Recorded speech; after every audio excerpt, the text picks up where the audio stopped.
Okay, that didn't quite take as long as it expected, so we're going to go ahead and move on to the second half of our pitch presentations. So, right up, our first batter will be Jukes from France. They've developed a digital solution that allows people to run, walk, cycle, or wheelchair around the world to experience the highlights and natural heritage of more than 300 cities. They combine GPS with voice guidance in 8 languages to provide the joy of travel and discovery.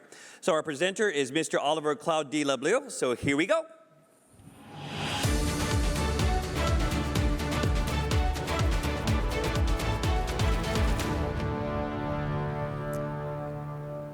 Bonjour, my name is Olivier and I'm the co-founder of Jukes. Now Jukes is a mobile phone app which allows you to discover more than 300 cities around the world while running, walking, cycling and wheelsharing. Now tourism has changed and the pandemic has just accelerated the trend towards a more local, digital, sustainable and inclusive tourism. City centre tourism has dropped down, both in terms of revenues and numbers.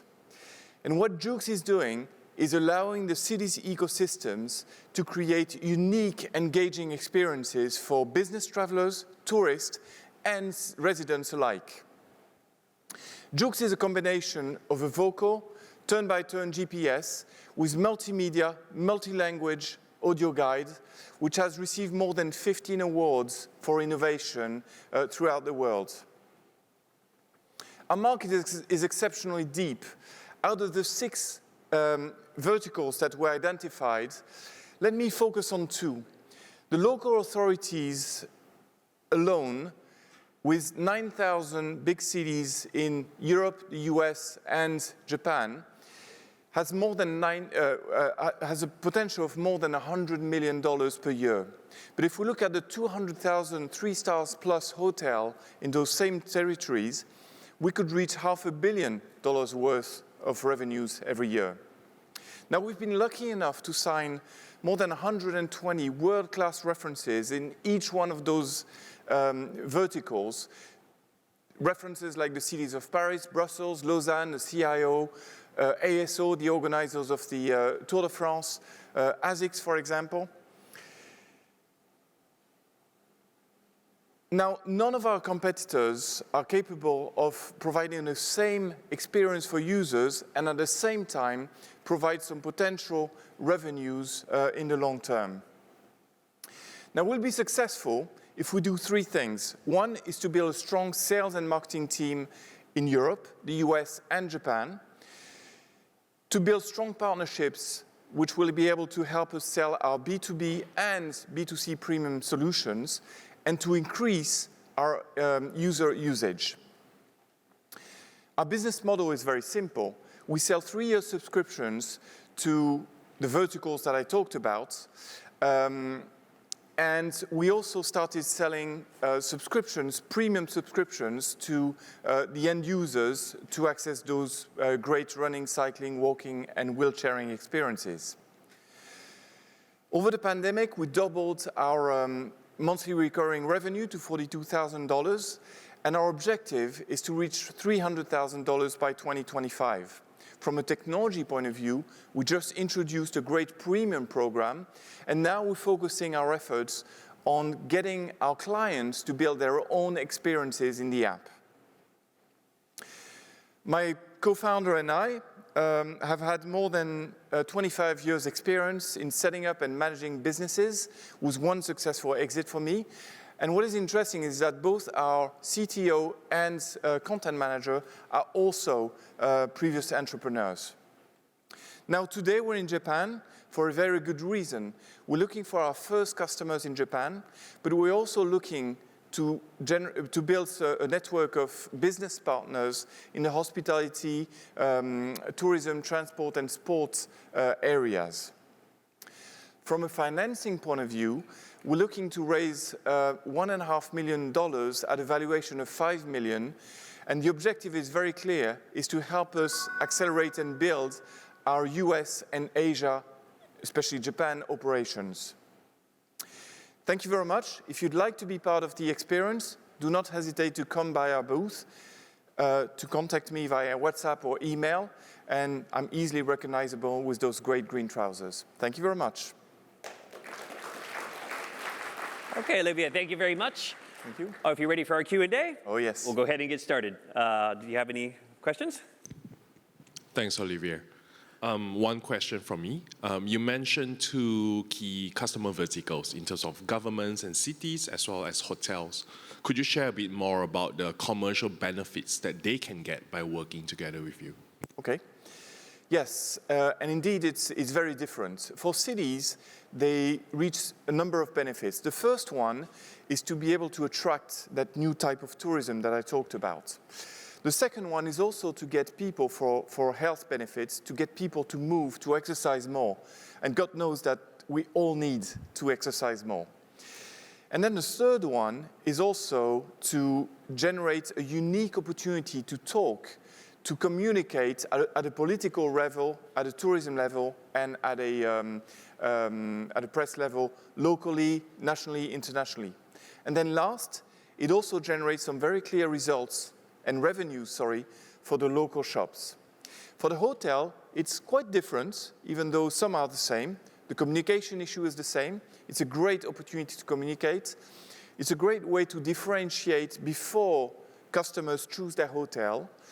And it's also a great way to contact all their past customers back and to generate some new nights spent at the hotel.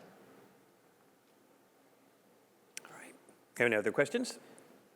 Thank you for presentation. My understanding is that you provide both B2B and B2C service, right?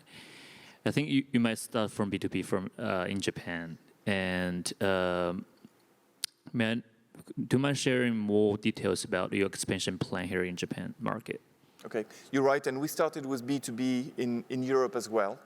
So it's logical, because when we sign a B2B customer, like a hotel or a city, they communicate on the app, and that generates a number of B2C users. So our objective in Japan would be first to find business partners in the areas that I mentioned that can help us sell those B2B solutions locally. And then probably in 2024, we would create a supporting team in Japan of business developers and content managers to create the content locally. Okay, thank you.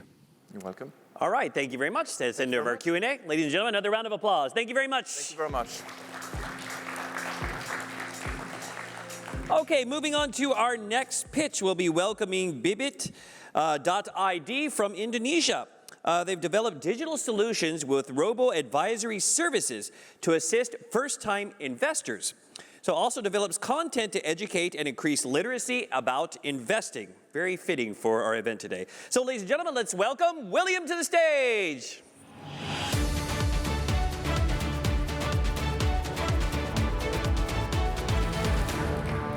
Thank you so much. Good evening, everyone, and thank you for having me here today. My name is William, and I'm representing Bibit, the leading investment app from Jakarta, Indonesia. And Indonesia leading investment app, you can easily visit our website and know more about the information. So let me share a glimpse of our service to you. So Bibit was established first in 2019, and investment app helps millions of Indonesians to easily invest in the capital market, so that people now, regardless of their socioeconomic background, they can easily invest in mutual funds, in stocks, in government bonds or securities, regardless of the socioeconomic status. So let's say you want to invest $10 or $1 million, the treatment, the service you get from a company remains the same. And I believe, and our founders believe, that every good thing in life, it starts with a vision. And our founders believe that everyone deserves a secure financial future through the right investment. And in this case, we are talking about democratizing investment in the capital market by doing and helping first-time investors to start investing easily using our technology, and also by becoming a safe and convenient app developed by creativity, innovation, and also technology. So what makes it different, Bibit, from the other competitors and also startup in Indonesia or even the financial sectors? First, we truly understand the nature, the characteristic of Indonesian market. First of all, we know and we realize that not everyone in Indonesia, they can invest in the capital market, but mostly it happens because of the wrong perception. Long time ago, let's say 10 years ago, people perceive Indonesian capital market as an exclusive venue. Capital market office, typically everywhere, is very fancy, is very, luxurious, and it implicates meaning that only those with certain amount of money or education can invest in the capital market. But the presence of our startup, of Bibit in Indonesia, we try to democratize access to capital market. We say and we tell everyone in Indonesia, as long as you have the good intention, you have your financial goals, you can start investing easily and seamlessly. And also, a very interesting fact to look at in Indonesia, not everyone has a solid retirement plan.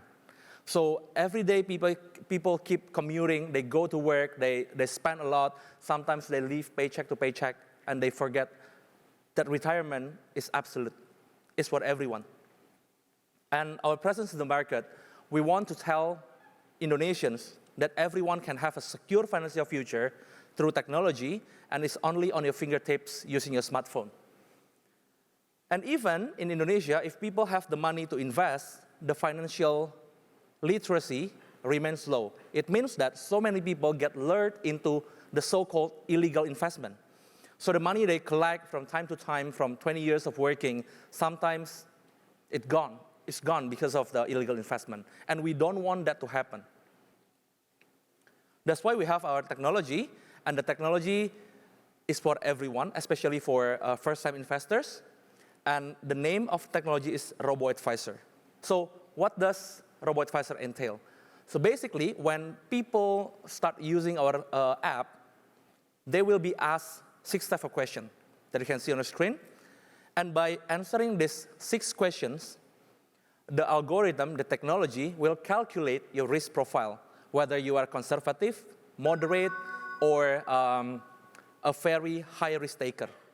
And by knowing that, we tailor the solution based on your risk profile, and we give recommendation to each first-time investor on what mutual fund product to buy or to invest on. And the technology was built based on the modern portfolio theory. So it's based on scientific research that's proven from time to time. And it's integrated in our app. And everyone can now use it, and using the Nobel Prize-winning method to help them secure a financial future. Some of our features, Nabung Rutin is auto-debit and consistent investment.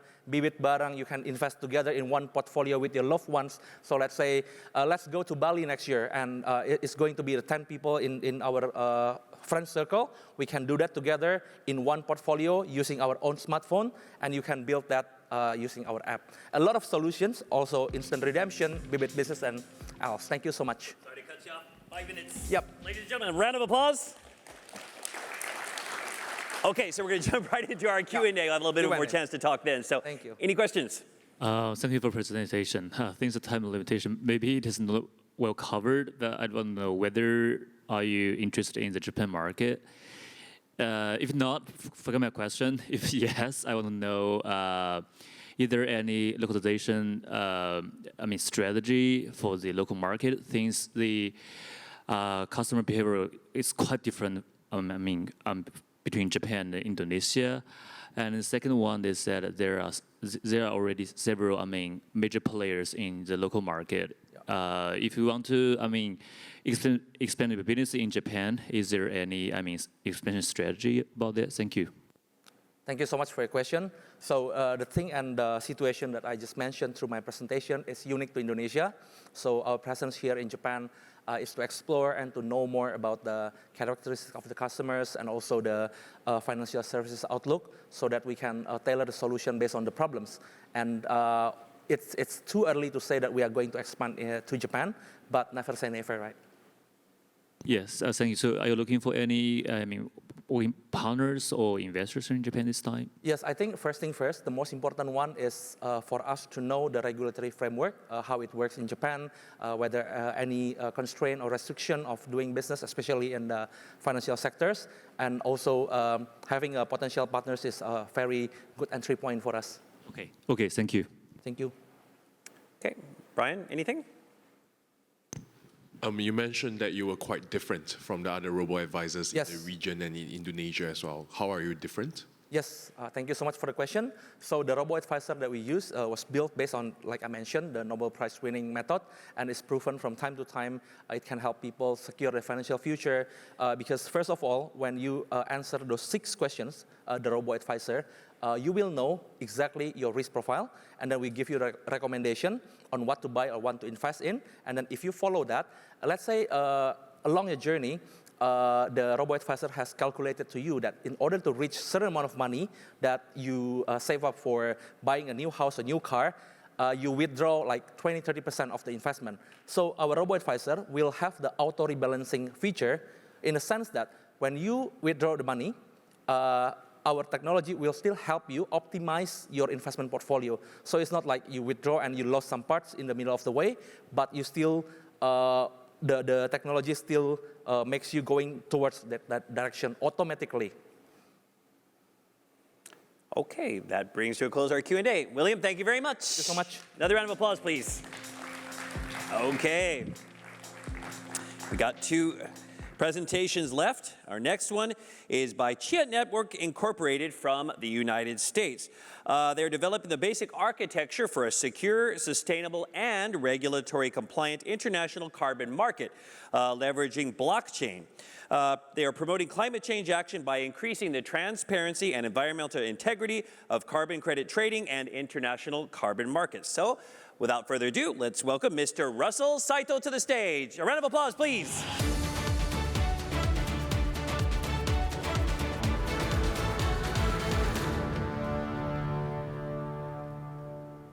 Hi everyone, my name is Russell Saito from Chia Network. Start with a quick video. At the heart of most cryptocurrency is a mining process, in which transactions are verified and added to a public ledger. Miners compete to add a new block to the chain. Through a power-intensive process, miners calculate a number called a hash. Whoever finds a block with the right hash first adds that block to the chain and collects a small reward. But there's a few critical problems with this. Next year, Bitcoin alone will use 0.5% of the world's electricity, much of which is dirty power sourced through bribery, blackmail, or theft. As blockchain technology becomes more prevalent, this level of power consumption will be unsustainable. The mining process also lends itself to miners pooling into groups, which undermines the very idea of a decentralized system. On the Chia network, blocks are farmed, not mined. Users on the network generate hashes that are stored on the unused portions of their hard disk drive.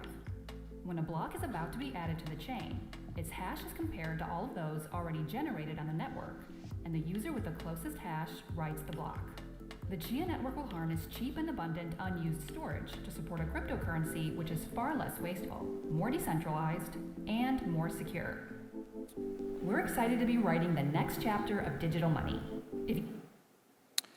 So Chia is a next generation Web3 infrastructure that's built on security, compliance, and sustainability for real world use. We have about 100,000 nodes from about 200 countries around the world, and we're the most decentralized Web3 infrastructure on the planet. Our concept is fair, inclusive, and energy efficient. We're trusted by multilaterals, governments, and top institutions. We were founded in 2017. We are a US Delaware corporation. We've raised about $87 million to date, and we're backed by top-tier venture capital. So regulatory compliance is our competitive edge. We've never sold a token. We've never promised a token to an investor or a shareholder. We are public market ready, and our network is completely decentralized and disintermediated from the company itself. We have fully audited financials, and we have a couple real-world use cases. One is the Climate Warehouse, or what's now known as the Climate Action Data Trust, which is we've created in partnership with the World Bank. This is a data layer platform to a decentralized platform for all 196 Paris Agreement companies or countries and all the independent standards to share all of their carbon data, all of the voluntary carbon data that's out there. And then the IFC Carbon Opportunities Fund is something we created with the World Group's IFC. And this is a fund to digitize carbon credits for the first time with a United Nations world related company. So the IFC Carbon Opportunities Fund is a launch pad for our strategy. The supply is coming from the World Bank and the IFC's fund. Our markets are 196 different countries. Almost all of the Paris Agreement companies have soft penciled in to use the Climate Warehouse. And the demand is about 1,000 companies have made net zero commitments. And these include Osaka Gas, Panasonic, Toyota, Amazon, et cetera. So here we go. So this is the first step is the Climate Action Data Trust. This is the transaction and tokenization engine. And then the next step is to do digital monitoring verification, where we're actually using satellites and sensors and equipment measured on the blockchain to do real-time carbon credit issuance. This is a slide from the World Bank. Sustainability is at the top of our agenda. We're creating technologies for a sustainable future. We created this, the Circular Drive initiative to reduce e-waste with Bill McDonough.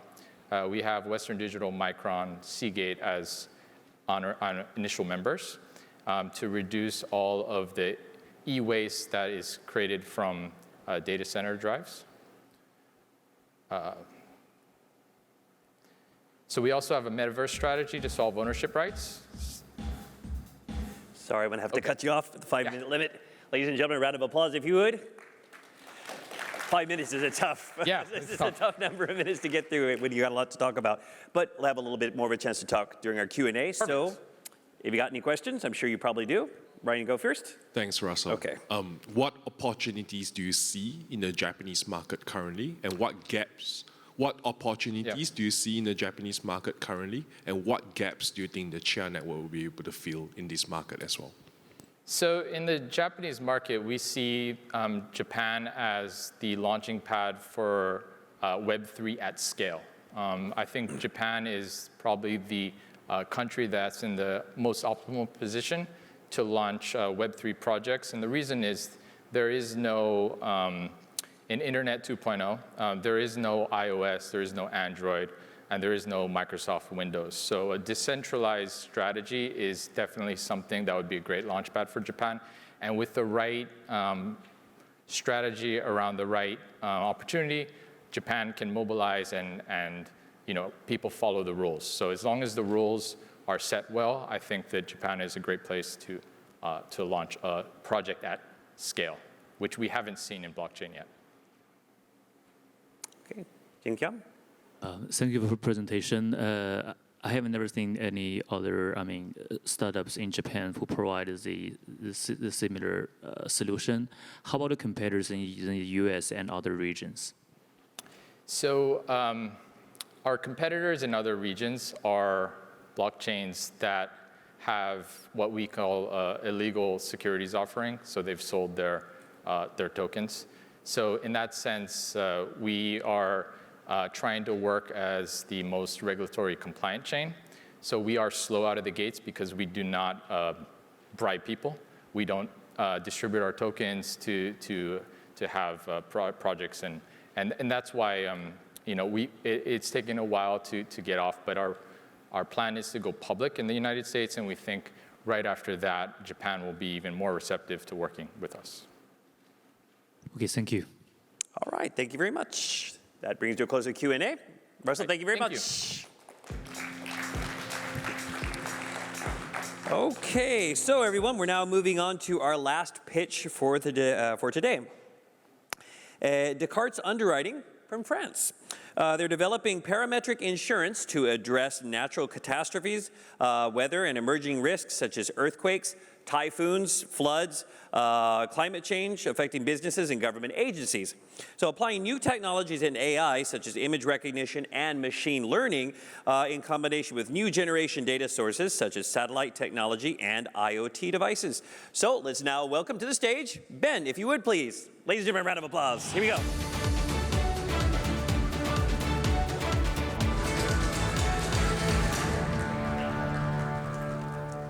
Hi everyone, my name is Ben, and I'm in charge of the Asia Pacific operation for Descartes Underwriting. Descartes Underwriting is founded in 2018. We've gone through three rounds of fundraising through some large-scale VCs, and we currently are a B2B business that support corporations and government and public sectors.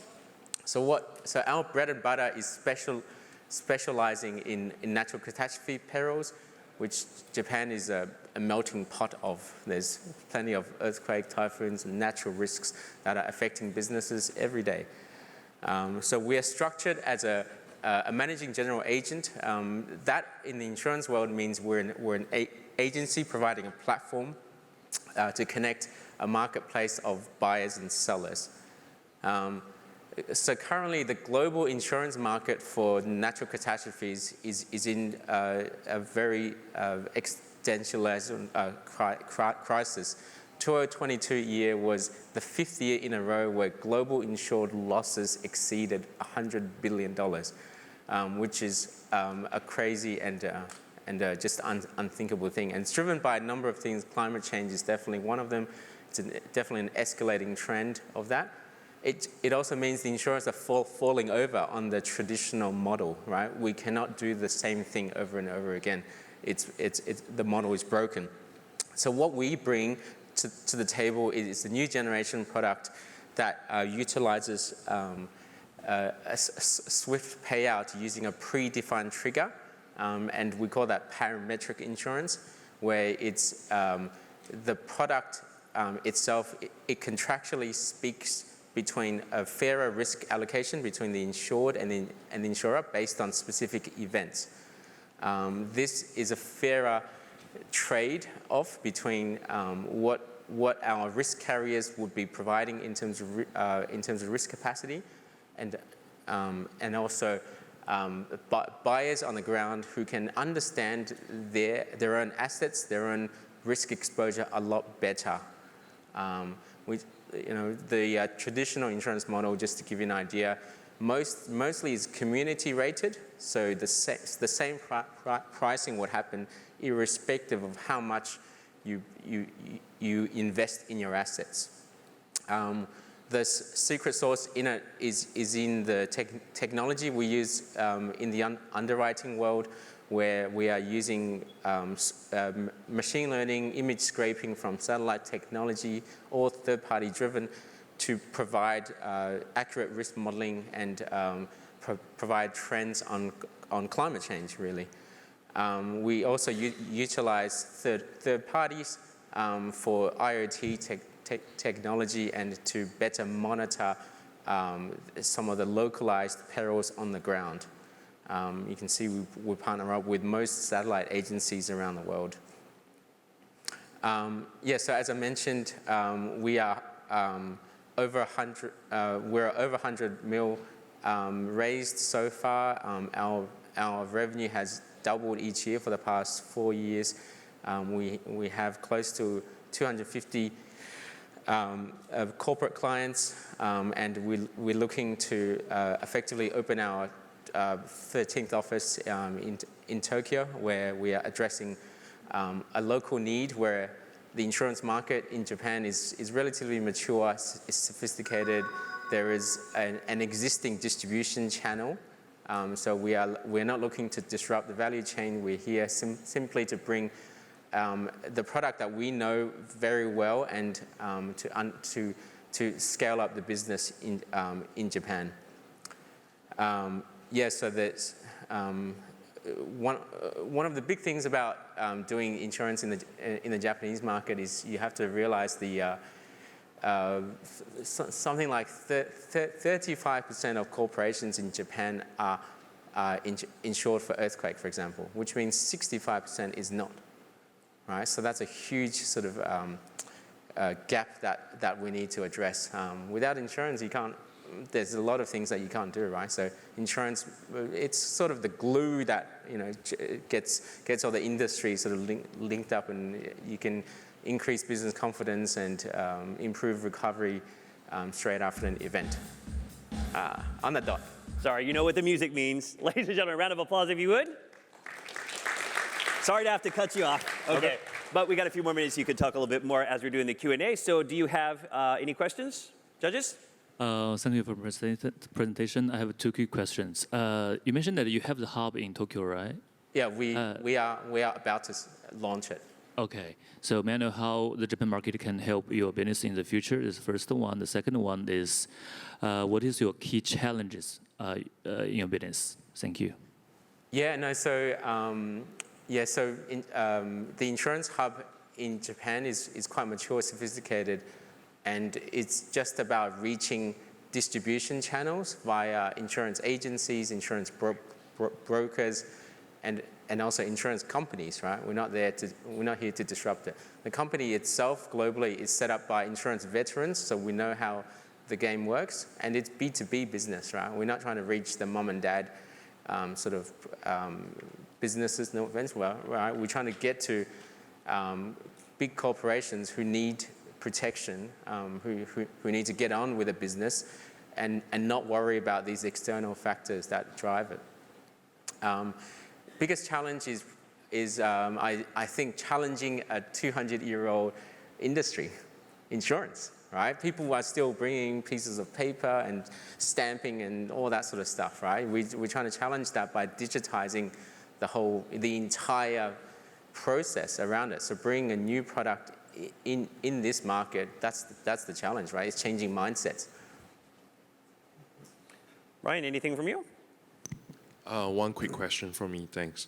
So if, like me, you believe in climate change and therefore the magnitude of climate-related incidents are going to increase and the number of claims are then going to increase, how do you then maintain your profitability that you have just shared earlier? Because you would then need to pay out more and more claims, essentially. Yeah, great question. So that's the obvious one, right? So with parametric insurance, you're actually allocating a very different allocation in terms of what's being insured and the insurer taking on the risk.